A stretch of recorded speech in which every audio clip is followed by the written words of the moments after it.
वो noise cancellation cut गया था। चलो अभी मेटल एंड मेटल देखते हैं। मेटल एंड नॉन मेटल्स, जितना भी एलिमेंट्स है उसका ना दो कैटेगरी बनाया गया है on basis of their chemical properties. ठीक है, जितना भी एलिमेंट्स है उसको दो कैटेगरी में ब्रॉडली बांटा गया है। जितना भी एलिमेंट्स है, कौन कौन सा कैटेगरी है? एक को हम लोग बोलते हैं मेटल्स और एक को बोलते हैं नॉन मेटल्स। ठीक है, इसके अलावा एक मेटल वाइट्स भी होता है बट पढ़ना नहीं है, वो दोनों के बीच का ट्रांजिशन होता है। अभी हम लोग को दो जानना है, एक होता है मेटल, एक होता है नॉन मेटल। मेटल किसको बोलते हैं? वैसा एलिमेंट जो इलेक्ट्रॉन डोनेट करता है टू फॉर्म ऑक्टेट। मेटल किसको बोलते हैं? Elements that give electrons to get octet. ये लोग ऑक्टेट बनाने के लिए क्या करता है? इलेक्ट्रॉन को लूज करता है, यानी कि कैसा आयन बनाता होगा? कैटायन बनाता होगा। इसको हम लोग क्या बोलते हैं? मेटल्स। और non metals on the other hand क्या करेगा? इलेक्ट्रॉन्स को गेन करेगा ताकि क्या कर सके? ये अपना ऑक्टेट बना सके। Non metals gain electrons to form octet. और ये लोग क्या बनाएगा? ये लोग बनाता है एनायन। ठीक है, ये मोटा मोटी डेफिनेशन हो जाएगा मेटल और नॉन मेटल का। अब कार्बन एक नॉन मेटल है, वो ना गेन करता है ना लूज करता है, तो उसका केस अलग है टेट्रावेलेंसी का। बट इन जनरल क्या होता है? मेटल्स इलेक्ट्रॉन को डोनेट करता है, जैसे कि हमारा सोडियम हो गया, पोटासियम हो गया, कैल्शियम हो गया, आयरन हो गया। ये सारा क्या है? ये सारा मेटल्स इलेक्ट्रॉन्स को डोनेट करता है। और नॉन मेटल में क्या आ जाएगा?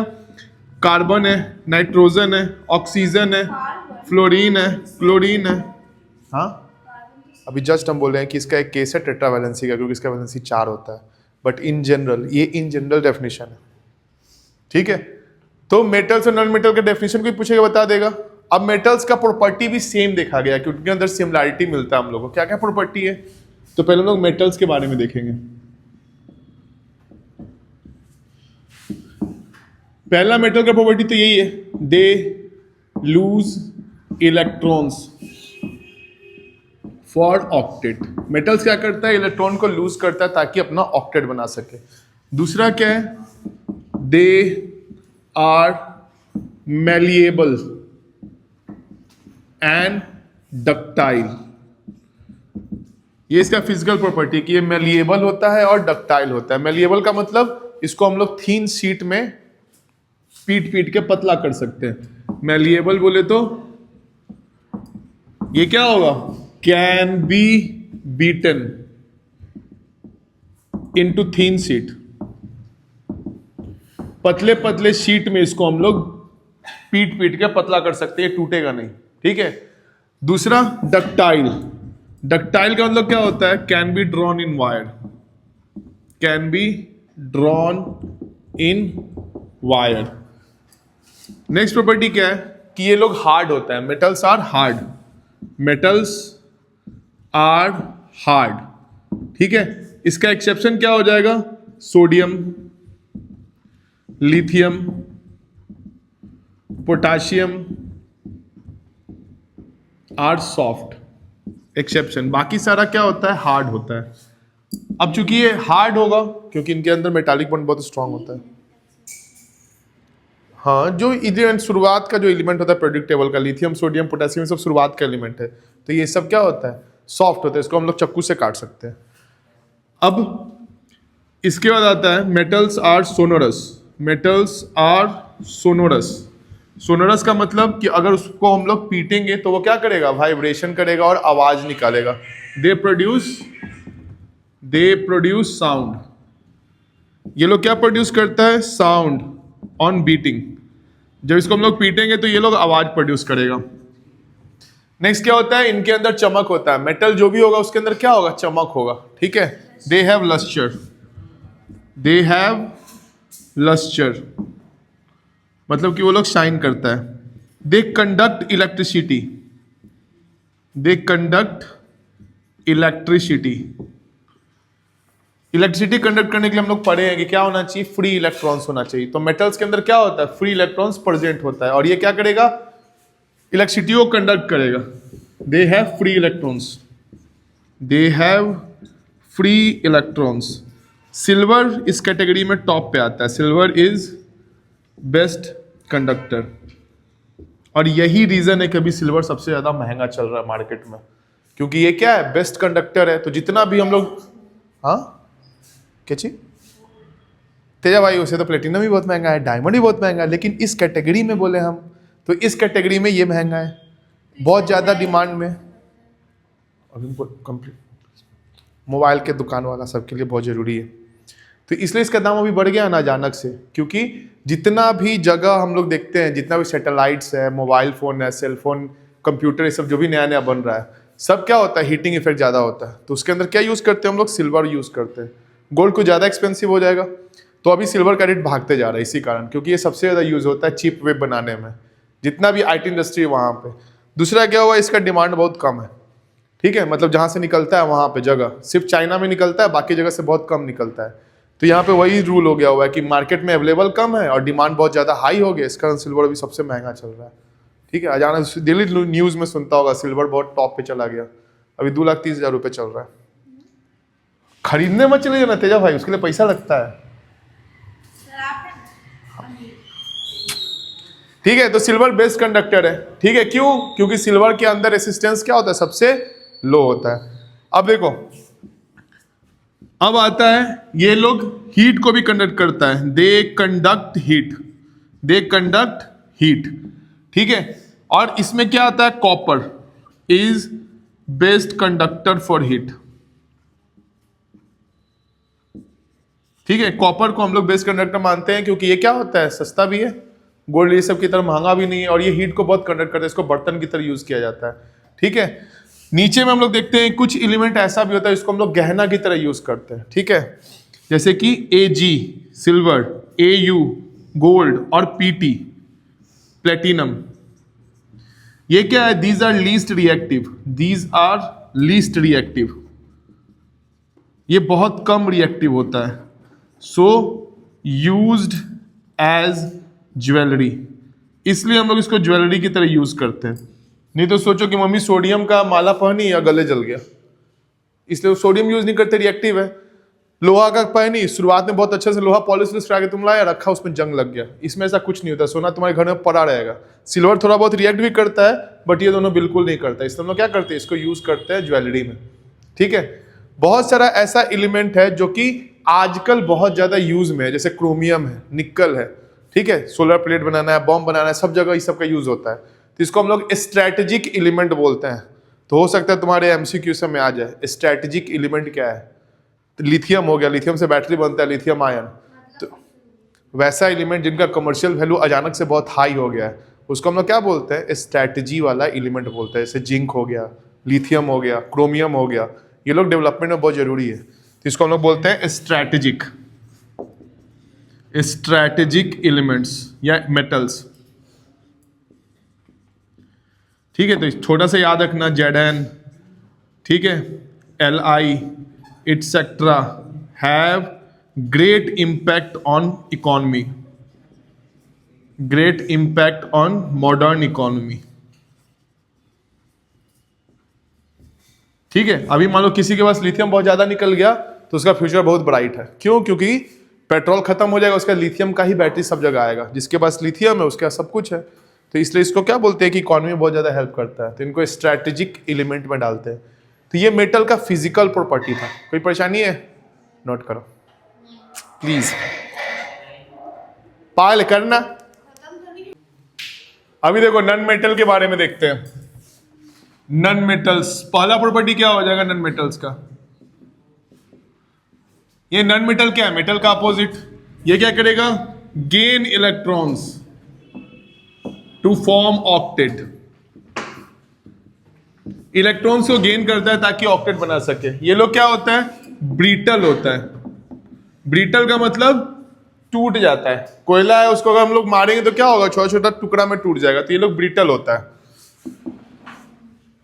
जैसे कि हम लोग मेटल में देखे तो मेटल जनरली सॉलिड होता है, और एक मेटल क्या होता है हमारा लिक्विड होता है, उसको क्या बोलते हैं, मरकरी। ठीक है, वो रूम टेम्परेचर पे, वो गैलियम होता है, वो सॉलिड होता है। जैसे हम लोग उसको टेम्परेचर देंगे रूम टेम्परेचर से थोड़ा सा ज्यादा, तब वो लिक्विड में चेंज हो जाता है। ठीक है, तो ये क्या होता है, ये तीनों स्टेट में पाया जाता है, सॉलिड में भी पाया जाएगा, लिक्विड में भी पाया जाएगा और गैस में भी पाया जाएगा। लिक्विड में याद कर लो ब्रोमीन होता है, ठीक है, ब्रोमीन एकमात्र ऐसा नॉन मेटल है जो कि लिक्विड स्टेट में है। सॉलिड में क्या है, जैसे कि कार्बन है, और गैस में क्या हो जाएगा, ऑक्सीजन, नाइट्रोजन, क्लोरीन इटसेट्रा, ठीक है। तो तीनों स्टेट में पाया जाता है। हम लोग पढ़े थे Hg के बारे में, यहां पे लिख दे रहे हैं Hg, मरकरी। ये क्या है, मेटल है जो कि मेटल इन लिक्विड स्टेट है।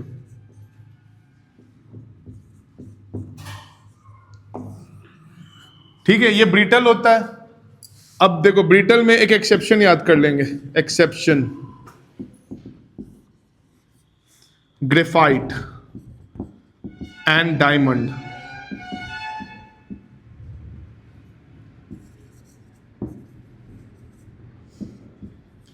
ये लोग हार्ड सब्सटेंस होता है, ग्रेफाइट और diamond. Diamond one of the hardest substance में आता है। अब तो बोला जाता है कि डायमंड से ज्यादा हार्ड बना लिया गया है, बट फिलहाल के लिए एज पर बुक डायमंड क्या होगा, हार्डेस्ट सब मटेरियल होगा। अब ये दोनों बना किससे, हाँ रूबी, वो पत्थर होता है, ठीक है। अब पत्थर में क्या होता है, जब हमारा धरती के अंदर जो मैग्मा होता है वो किसमें है, मोल्टन स्टेट में। तो उसमें कुछ केमिकल एक साथ आ जाता है, कुछ कंपाउंड एक साथ आ जाता है मोल्टन स्टेट में, तब वो क्या पत्थर का सा कलर रहता है, ठीक है। उसके अंदर इम्प्योरिटी रहता है, इसका वैसा दिखने लगता है, क्रिम्सन कलर, ठीक है। ये डायमंड भी वैसे ही बना है। हम लोग को जो पता है ना कि डायमंड कोयला बहुत दिन तक दफन रहेगा तो डायमंड बनेगा, तो बचपन में हम लोग कोयला मिट्टी के अंदर गाड़ दिए थे हम, कि मूवी कोयला नहीं, स्टोरी सुन लो, कोयला मूवी देखा है तुम लोग, शाहरुख खान वाला।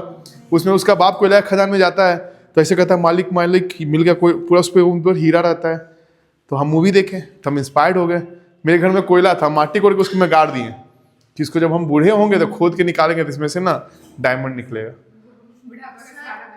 बुढ़ापा का सहारा बन जाएगा, तो इन्वेस्टमेंट हो जाएगा। लेकिन पता चला कि हम गधा बन गए। तो डायमंड एक्चुअली में ऐसे नहीं बनता है जैसे हम लोग सोचते हैं। हाँ नहीं, तब उसका हम साइंस पढ़ लिए थे, फिर हम निकालने नहीं गए, नहीं तो फिर ज्यादा गधा बन देगी साला, पहले तो खोद के डाला फिर निकाल भी रहा है, देखिए कैसा आदमी है, फिर सब कैटेगरी का हो गया। तो हम लोग देखते हैं डायमंड कैसे बनता है, कि जो मेरा कोयला है बहुत दिन तक हाई प्रेशर हाई टेम्परेचर में रहता है, तो धीरे धीरे क्या हो जाता है, वो चेंज हो जाता है। बट एक्चुअल में जब रीजन अभी देखा गया है तो क्या माना गया है कि कोयला मैग्मा से बनता है, और मैग्मा से इरप्ट होकर बाहर निकलता है, और तब जाके हम लोग को डायमंड मिलता है। और ये उस एरिया में ज्यादा होता है जहाँ पे क्या होता है, कार्बन कंपाउंड्स ज्यादा मिलते हैं, इसलिए कोयला खदान वगदान के आसपास में क्या मिलता है, ये मिलता है। तो ऐसा नहीं कि कोयला सही चेंज होकर बनता है, ये धरती के भीतर से आता है। और इस तरह से इसका स्ट्रक्चर बन जाता है कि एक कार्बन टेट्राहेड्रल स्ट्रक्चर बना लेता है, यानी कि 4 कार्बन के साथ जुड़ जाता है, और ये बहुत ही प्रोमिनेंट स्ट्रक्चर बना लेता है। एक क्रिस्टल में 8 कार्बन रहता है, और इसका क्या होता है, ये प्योरेस्ट सब्सटेंस है, इसमें और कुछ है नहीं, सिर्फ कार्बन है, और हार्डेस्ट मटेरियल बन जाता है अपने स्ट्रक्चर के कारण। तो कार्बन का ये जो 2 फॉर्म है जो हम लोग को मिला है, डायमंड और ग्रेफाइट, इसको हम लोग क्या बोलते हैं, एलोट्रॉप्स बोलते हैं, allotropes of carbon, allotropes of carbon, ठीक है। जब कार्बन अपने क्रिस्टलाइन स्ट्रक्चर में रहेगा तो उसको हम लोग क्या बोलते हैं, एलोट्रॉप्स, और जब अपने क्रिस्टल स्ट्रक्चर में नहीं रहेगा तब हम लोग बोलते हैं एमॉर्फस, ठीक है। जैसे कोयला क्या हो गया, उसका एमॉर्फस फॉर्म है, ठीक है, एमॉर्फस यानी उसका बॉडी फिक्स नहीं है, एमॉर्फस। इसमें क्या होगा, कोल होगा, याद रखना। एलोट्रॉप्स में कार्बन का डायमंड और ग्रेफाइट होगा और बकमिस्टर फ्लोरेन, और एमॉर्फस में क्या हो जाएगा, कोयला हो जाएगा। अभी चूंकि ये नॉन मेटल है तो non conductor of electricity, non conductor of electricity, electricity को कंडक्ट नहीं करेगा। ग्रेफाइट इसका एक्सेप्शन हो जाएगा। एक्सेप्शन में क्या हो जाएगा, ग्रेफाइट। अब ग्रेफाइट क्यों कनेक्ट करता है, कि ग्रेफाइट का स्ट्रक्चर कैसा होता है, हेक्सागोनल शीट होता है, ये हेक्सागोनल। एक कार्बन जो होगा वो 3 कार्बन के साथ जुड़ा हुआ होता है, ठीक है। ये इस तरह का स्ट्रक्चर बनाता है, हर एक कार्बन 3 कार्बन के साथ जुड़ा रहेगा, और इसका एक बॉन्ड जो रहता है वो क्या होता है, खाली होता है। हर एक कार्बन में 4 बॉन्ड होता है, इसका 3 बॉन्ड बनाया हुआ है। एक कार्बन 3 कार्बन के साथ जुड़ा हुआ है, चौथा कार्बन क्या होता है, फ्री होता है। ईच कार्बन इज बॉन्डेड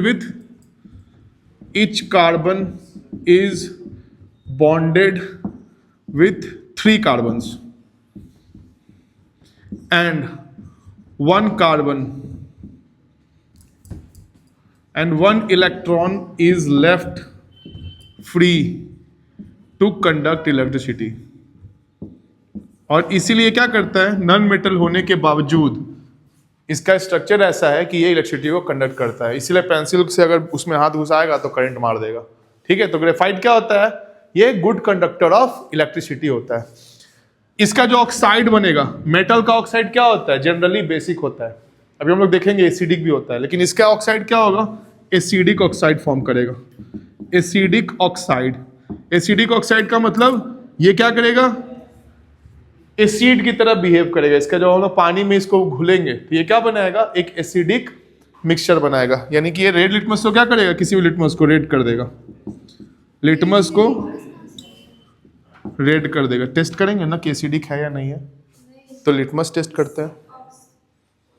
जैसे कार्बन डाइऑक्साइड क्या है, नॉन मेटल का ऑक्साइड है, पानी में मिला दो क्या बनेगा, कार्बोनिक एसिड। सल्फर डाइऑक्साइड पानी में मिला दो क्या बनेगा, सल्फ्यूरिक एसिड। तो उसमें लिटमस डालेंगे तो लिटमस क्या हो जाएगा, रेड हो जाएगा। तो क्वेश्चन आएगा कि नॉन मेटल का ऑक्साइड कैसा होता है, तो क्या होता है, एसिडिक होता है। मेटल का आएगा तो बेसिक नहीं लिखेंगे, मेटल का बेसिक भी होता है और एसिडिक भी होता है, अभी देखेंगे वो।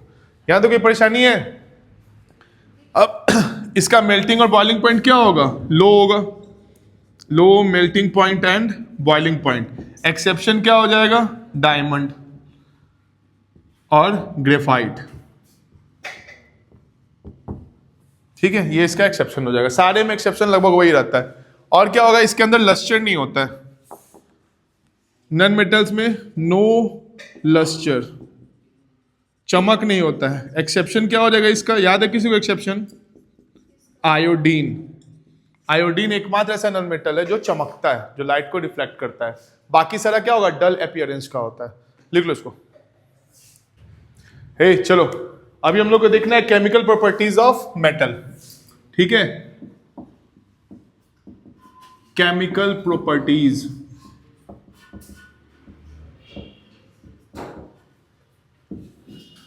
अब हम लोग को तीन केमिकल प्रॉपर्टीज देखना है। पहला देखना है reaction with oxygen. Reaction with oxygen, metal oxygen के साथ रिएक्ट करेगा तो क्या बनाएगा, मेटल ऑक्साइड बनाएगा। ठीक है, मेटल ऑक्सीजन के साथ रिएक्ट करेगा तो मेटल ऑक्साइड बनाएगा। ठीक है, मेटल प्लस ऑक्सीजन ये बनाता है मेटल ऑक्साइड, मेटल ऑक्साइड। ठीक है, अब हम लोग को रिएक्टिविटी सीरीज पता है। रिएक्टिविटी सीरीज में क्या आता है, पोटासियम, सोडियम, मैग्नीशियम, ये टॉप में है। ठीक है, बीच में क्या आता है मेरा, अल्युमिनियम आता है, जिंक आता है, आयरन आता है, और नीचे में क्या आता है, कॉपर, गोल्ड, प्लेटिनम आता है। तो ऑब्वियस है जो टॉप पे होगा वो आराम से रिएक्ट कर जाता होगा। ठीक है, उसमें हम लोग को एक्सटर्नली हीट देने का जरूरत नहीं पड़ता होगा। जो बीच का होगा, जैसे कि मैग्नीशियम हो गया, ठीक है, अल्युमिनियम हो गया, उसमें क्या करना पड़ता होगा, हम लोग को हीट करना पड़ता होगा, तब जाके वो क्या करेगा, ऑक्सीजन के साथ रिएक्ट करेगा। और जो नीचे में एलिमेंट होगा, जैसे कि कॉपर हो गया, गोल्ड हो गया, वो रिएक्ट नहीं करता होगा। ठीक है, तो रिएक्टिविटी सीरीज हम लोग को पता है। तो इसका हम लोग का पहले क्या देखेंगे, जैसे कि सोडियम है, पोटासियम है, के प्लस, अगर इसको हम लोग ऑक्सीजन के साथ रिएक्ट करा दे, पोटेशियम करता है ना ऑक्सीजन के साथ रिएक्ट, तो ये क्या बना देगा, K2O। अब इसको बैलेंस कर लेना, ये दो, तो ये रीडली क्या करेगा, नॉर्मली ये एयर में ही रिएक्ट कर जाएगा। जैसे हम लोग सोडियम अगर डालते हैं, कैल्शियम अगर डालते हैं, इसको ऑक्सीजन के साथ रिएक्ट कराते हैं तो ये CaO बनाता है। अगर हम लोग Mg लेते हैं, अगर इसको ऑक्सीजन के साथ रिएक्ट कराते हैं तो हमको क्या करना पड़ेगा, इसको हीट करना पड़ेगा, यानी कि आग लगाना पड़ता है, तब जो है क्या होता है, ये MgO। याद है पहला रिएक्शन हम लोग पढ़े थे, ये व्हाइट कलर का पाउडर जो जमा हो जाता है, तो ये वो रिएक्शन होता है। जब हम लोग इसको आयरन के साथ कराते हैं, Fe के साथ O कराते हैं, तो ये बनाता है Fe2O3। तो ये बर्न नहीं करता है, बाकी सब में क्या होगा, आग पकड़ लेगा, जलेगा। ये जलता नहीं, ये क्या करता है, ग्लो करता है, क्योंकि ये उनकी तरह रिएक्टिव नहीं है, ये लेस रिएक्टिव है। उसी तरह अगर हम लोग अल्युमिनियम का रिएक्शन कराएंगे तो ये बनाएगा Al2O3। इसमें भी वो क्या करना पड़ता है, बाहर से हीट देना पड़ता है। हम लोग देखते हैं कि कॉपर कुछ हद तक, जब हम लोग कॉपर को रिएक्ट करने के लिए देखते हैं कि कॉपर का बर्तन रहता है, तो कॉपर का बर्तन रिएक्ट नहीं करता है, बट उसके ऊपर कॉपर ऑक्साइड का लेयर कुछ टाइम के बाद डेवलप हो जाता है, एक लेयर। ठीक है, नहीं तो कॉपर रिएक्ट नहीं करता है। a thin layer is formed. अभी देखो ये जो थिन लेयर का चक्कर है, ये चक्कर बहुत अच्छा है। क्यों? क्योंकि ये मेटल को बचाने का काम करता है। किसी भी ऑक्साइड का लेयर उस मेटल को इंसुलेट कर देता है बाहर के एक्सटर्नल थ्रेट से। जैसे कि हम लोग पढ़े हैं दो प्रोसेस, हाँ, कुछ जो ज्यादा रिएक्टिव होगा ना उस पर धीरे धीरे खुद डेवलप हो जाता है। और इस पे आयरन के साथ में वो रस्ट होता है, उसमें पानी भी रहता है। ये हम लोग ऑक्सीडेशन करवा रहे हैं, रस्टिंग नहीं करवा रहे हैं। कॉपर के साथ में होता है कि यूज करते करते उसके ऊपर में एक लेयर आ जाता है। ये रिएक्ट ऐसा नहीं कि रिएक्ट करने लगेगा, जलने लगेगा। अब एक प्रोसेस आता है, इसको बोलते हैं एनोडाइजिंग ऑफ अल्युमिनियम, एल्यूमिनियम का एनोडाइजिंग। ठीक है, अभी देखो ये इलेक्ट्रोलाइसिस का प्रोसेस याद है ना, इसमें दो हम लोग इलेक्ट्रोड बनाते हैं, एक यहां पे बनाएंगे और एक इधर बनाएंगे।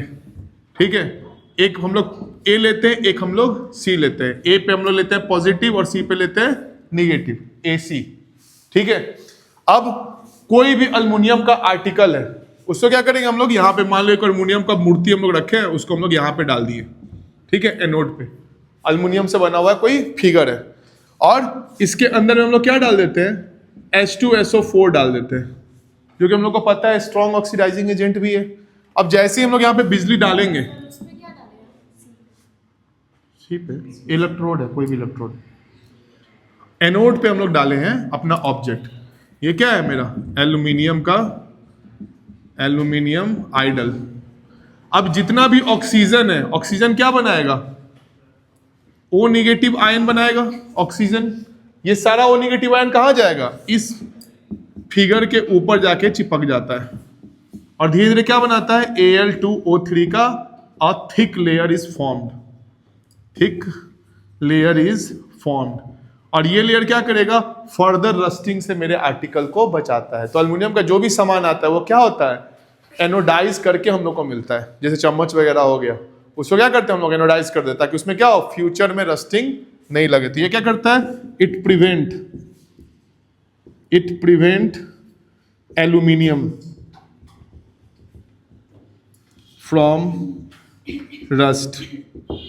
ठीक है, यही प्रोसेस और एक जगह यूज होता है। कहां यूज होता है, आयरन के आर्टिकल को बचाने के लिए। आयरन के आर्टिकल को बचाना होता है तो हम लोग क्या करते हैं, उसको जिंक का कोटिंग कर देते हैं उसके ऊपर, जिस प्रोसेस को क्या बोलते हैं हम लोग, गैल्वेनाइजेशन बोलते हैं। ठीक है, उस प्रोसेस का नाम गैल्वेनाइजेशन है, गैल्वेनाइजेशन।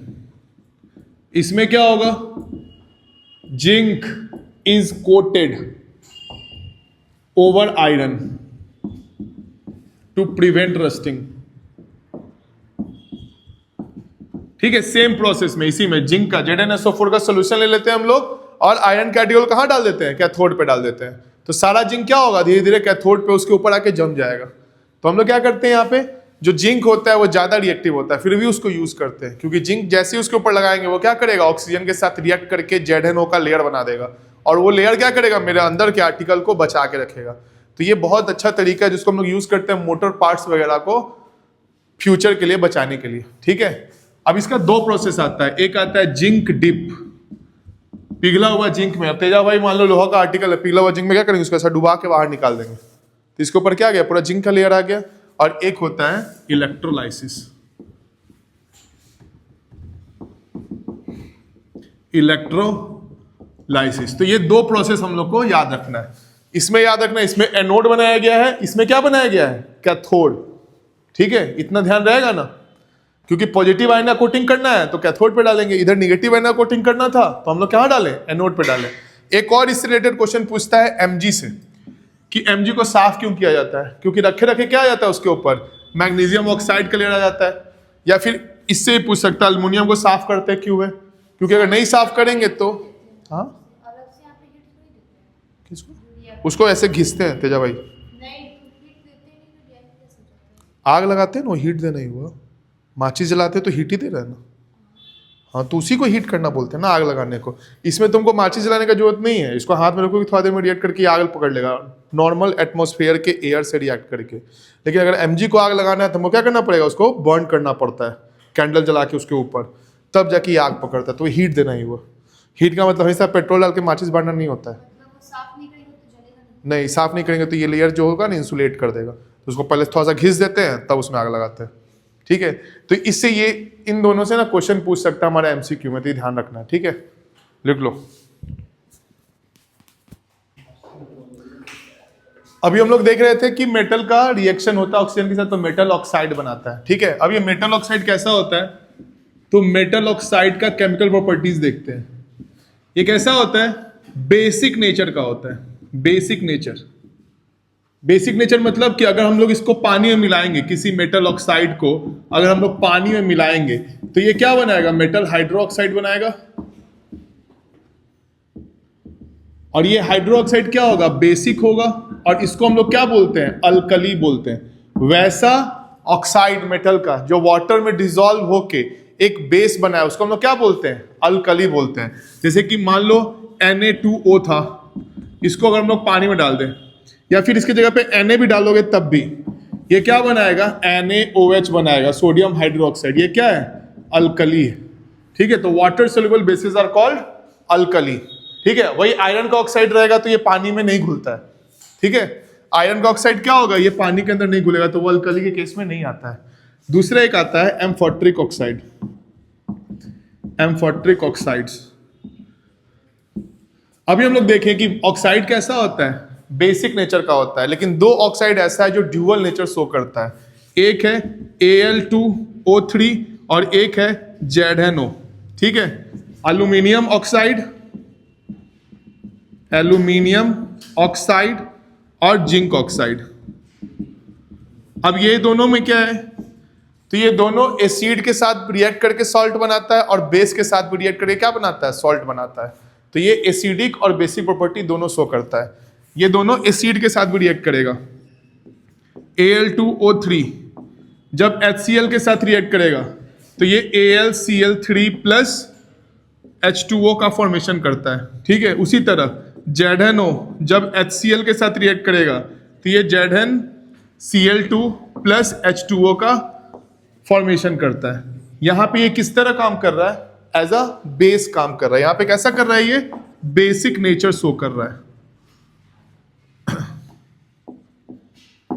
वही अगर हम लोग देखें कि Al2O3 इसको हम लोग सोडियम हाइड्रोक्साइड के साथ डाल दिए, सोडियम हाइड्रोक्साइड क्या है, एक बेस है, तब ये क्या बनाएगा, NaAl2O3 प्लस H2O। जब हम लोग इसको ZnO को डालेंगे NaOH के साथ तो ये Na2ZnO2 बनाएगा प्लस H2O। तो यहाँ पे हम लोग क्या देख रहे हैं कि ये बेस के साथ रिएक्ट कर रहा है। इस केस में ये दोनों क्या बना दिया, इस केस में ये दोनों हमारा एसिड की तरह काम किया। तो वैसे ऑक्साइड को हम लोग क्या बोलते हैं, एम्फोट्रिक ऑक्साइड। जो एसिड के साथ रिएक्ट करता है तब भी साल्ट बनाता है, और जो बेस के साथ रिएक्ट करेगा तब भी क्या बनाएगा, साल्ट बनाएगा। तो इससे क्वेश्चन पूछ सकता है एम्फोट्रिक ऑक्साइड से। देख लो इसको, दुइये को ऑन है, जल्दी नोट करो जल्दी। अभी देखो मेटल का रिएक्शन हम लोग कराएंगे वाटर के साथ, मेटल प्लस H2O। मेटल जैसे ही वाटर के साथ रिएक्ट करता है तो ये क्या बनाएगा, सबसे पहले मेटल ऑक्साइड बनाता है, ठीक है। और हाइड्रोजन गैस क्या करेगा, लिबरेट करेगा सबसे पहले। अब ये मेटल हाइड्रोक्साइड तुरंत क्या करेगा, वाटर के साथ रिएक्ट करेगा, क्योंकि पानी तो बहुत ज्यादा है, और ये क्या बना देगा, मेटल हाइड्रोक्साइड बना देगा, ठीक है। तो ये दोनों रिएक्शन क्या है, स्पॉन्टेनियस होता है, दोनों साथ में होता है। जैसे कि हम लोग मान लो सोडियम लिए और इसको पानी में डालें तो ये पहले क्या बना होगा, सोडियम ऑक्साइड बना होगा, तुरंत में क्या हो गया होगा, ये NaOH बन गया होगा, सोडियम हाइड्रोक्साइड, और हाइड्रोजन गैस क्या हुआ होगा, लिबरेट हुआ होगा।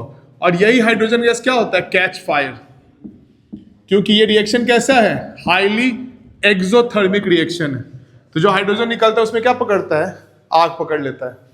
हम लोग क्या देखते हैं, जैसे हम लोग Mg में आएंगे तो Mg में अगर हम लोग पानी देंगे तो हमको वार्म वाटर डालना पड़ता है, हॉट वाटर, वार्म नहीं, हॉट वाटर डालना पड़ता है, क्योंकि ये क्या है, रिएक्टिविटी सीरीज में सोडियम और पोटेशियम से नीचे है, तब जाके ये क्या बनाएगा, MgOH होल ट्वाइस बनाएगा और हाइड्रोजन गैस लिबरेट करेगा। हम लोग इसी तरह कैल्शियम को रिएक्ट कराते हैं तो ये CaOH होल ट्वाइस बनाता है, हाइड्रोजन गैस लिबरेट करता है। जब हम लोग अल्युमिनियम पे देखते हैं वाटर के साथ में तो हम लोग को क्या रखना पड़ता है, पानी को स्टीम में रखना पड़ता है, तब जाके ये रिएक्ट करता है। अल्युमिनियम हो गया, आयरन हो गया, सब में यही बनेगा, बट स्टीम रखना पड़ेगा। वेपर, वेपर, हाँ तो वो रहेगा तो उसके अंदर H2O ही है ना वेपर में, तो ये रिएक्ट करके वही बनाएगा। क्या बनाएगा, Al2O3 plus H2 gas liberate करेगा। आयरन बनाता है Fe2O3 plus H2 gas liberate करेगा, लेकिन ये रिएक्ट किससे करेगा, स्टीम के साथ रिएक्ट करता है। जब हम लोग कॉपर का देखते हैं तो कॉपर ये सब पानी के साथ रिएक्ट नहीं करता है। लेड, Pb, ये भी क्या करेगा, पानी के साथ किसी भी टेम्परेचर पर रिएक्ट नहीं करेगा। गोल्ड रिएक्ट नहीं करता है, प्लेटिनम, सिल्वर, इसलिए इन लोग को हम लोग कहाँ यूज करते हैं, ऑर्नामेंट्स या भी बाकी चीजों में यूज करते हैं। ये सब रिएक्ट नहीं करता है, याद रहेगा इतना। अब इसके बाद का रिएक्शन किसके साथ था, इसके बाद का रिएक्शन था मेरा एसिड के साथ। अब हम लोग को पता है मेटल एसिड के साथ रिएक्ट करता है तो क्या करता है, मेटल में अगर हम लोग एसिड डालें, एसिड में क्या होगा, हाइड्रोजन तो होगा ही होगा, तो HX लिख दिए, H for hydrogen, X for जिसका भी हो एसिड, ये क्या बना देगा, साल्ट बनाएगा और हाइड्रोजन गैस लिबरेट करेगा। ये क्या बनाएगा, साल्ट बनाएगा और हाइड्रोजन गैस लिबरेट कर देगा। इसी में एक तुम लोग से बोलेगा एक्वा रेजिया के बारे में, एक्वा रेजिया। अब एक्वा रेजिया में क्या होता है, HNO3 प्लस HCl होता है, किस रेशियो में, 1:3 के रेशियो में। एक पार्ट HNO3 रहेगा और 3 पार्ट क्या रहता है, HCl। इसको रॉयल वाटर भी बोलते हैं, रॉयल वाटर, क्योंकि ये किसी भी मेटल को डिसॉल्व कर लेता है। Metals are dissolved in it. कभी कभी देखना तुम लोग के घर में आता होगा कि सोना चांदी का बर्तन साफ कर देते हैं, तो वो एक्वा रेजिया लेके आता है और उस मेटल क्या करता है, उसी में घुला लेता है। तो तुम्हारा चांदी था मान लो 100 ग्राम का, उसमें डालेगा तो 95 ग्राम, 5 ग्राम उसी में रह गया। ऐसा ही वो 10 घर से करेगा, उसके 50 ग्राम चांदी आ जाएगा, तो वो इसी में साफ करता है। मम्मी लोग को लगता है साफ हो गया, लेकिन वो क्या करता है, एक्चुअल में डिसॉल्व कर लेता है। ठीक है, तो रॉयल वाटर का यूज करता है, HNO3 और HCl। तो इतना अपने को याद रखने का है। और इसी के बेसिस पे हम लोग क्या देखना है, रिएक्टिविटी सीरीज। रिएक्टिविटी सीरीज याद है तुम लोग को, सोडियम, पोटेशियम, मैग्नीशियम, अल्युमिनियम, इस तरह से जो आता है, नीचे में क्वाइनेज मेटल आता है, तो उसको ध्यान में रखना है। रिएक्टिविटी सीरीज में जो टॉप पे रहेगा वो normally normal room temperature pressure पे रिएक्ट कर जाता है। जो बीच में रहता है उसको क्या देना पड़ता है, हम लोग को हीट देना पड़ता है। जो उसके नीचे रहेगा उसको हम लोग स्टीम यानी कि ज्यादा हीट देना पड़ता है। और जो सबसे नीचे में रहता है रिएक्टिविटी सीरीज में, वो क्या करता है, रिएक्ट नहीं करता है। इतना याद रहेगा, लिख लो इसको।